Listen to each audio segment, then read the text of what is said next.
The story of dividing fractions continues. Let's have a recap of the explanation from the previous video. So 14 divided by 2/5 could be interpreted as finding the original number. If we know that 2/5 of a number is 14, what is the number? We could do this first of all by finding what 1/5 is. So 1/5 has to be 7. And that's simply 14 divided by 2. To get the whole, that is 5/5. So that is 7 times 5.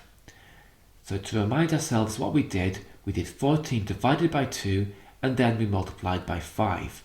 So the answer we get for the entire number is 35. So we were doing 14 divided by 2/5.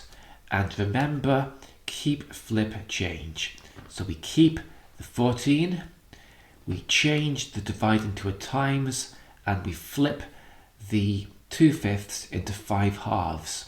And you should know we're dividing by the bottom number, the 2, and multiplying by the top, the 5, to get 35. The way I've just explained dividing by a fraction isn't actually the way it's usually explained.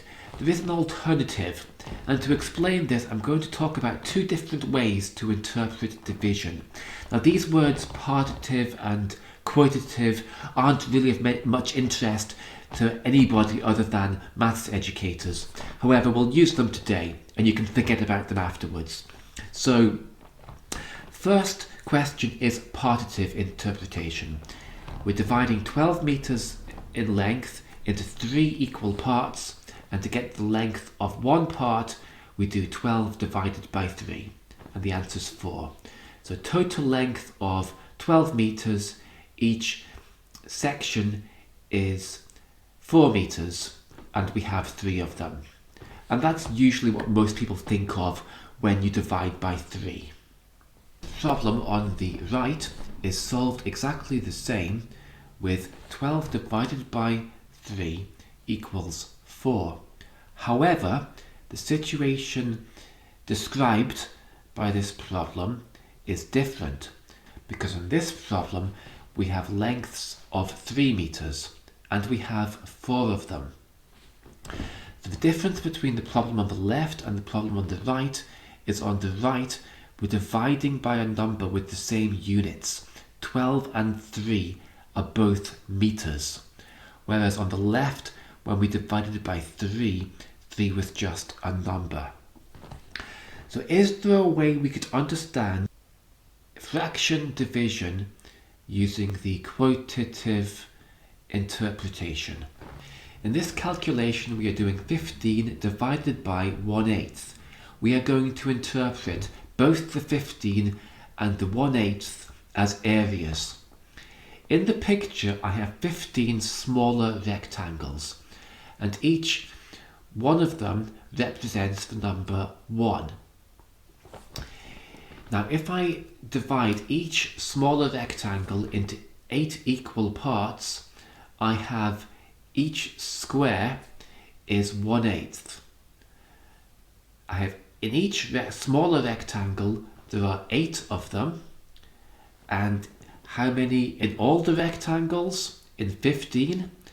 The answer is 120, and I get that by doing 15 times 8. So we can see the answer to 15 divided by 1/8 is 120. So I hope this shows clearly that dividing by 1/8 is the same as multiplying by 8. So we flipped the 1/8 over to become 8 and then multiplied rather than divided. However, what if we are dividing by a non-unit fraction like 3/8? Again, let's think of both of these as areas. So how many areas of 3/8 fit into 15? In the diagram on the bottom, 3 squares is 3/8. So it goes in once, it goes in twice, it goes in 3 times, and hopefully you can see we can do that, take away 3/8, 120 divided by 3 times, because we have 120 smaller squares.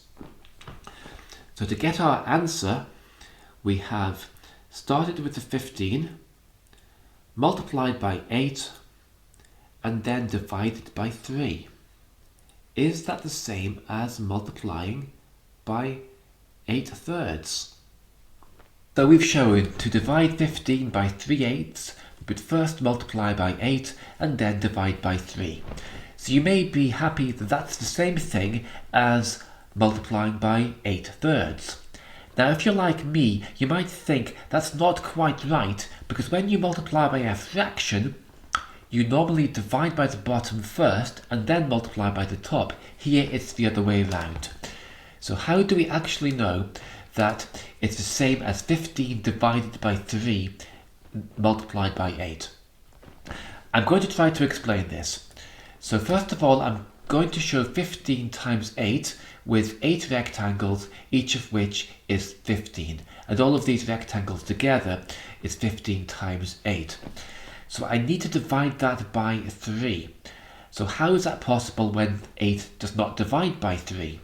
Well, first I will split up the 15 times 8 into individual 15s added together, and then, here comes the clever bit, I'll divide each 15 by 3 before I add them together. So I will take the first 15, divide that by 3, and then I'll take the second 15, divide that by 3, and at the end I add them all together.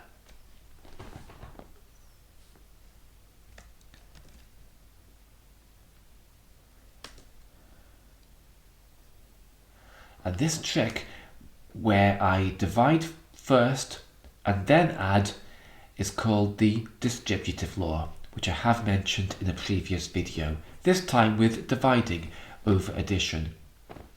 So we've divided by 3 first and then multiplied by 8. And that is what we wanted to get, that it is the same as 15 times 8/3. You have kept the 15, changed the divide into a times, and flipped 3/8 into 8/3. What's your favourite way to understand dividing fractions? Let me know in the comments. And please don't forget to like and subscribe. It helps me out a lot.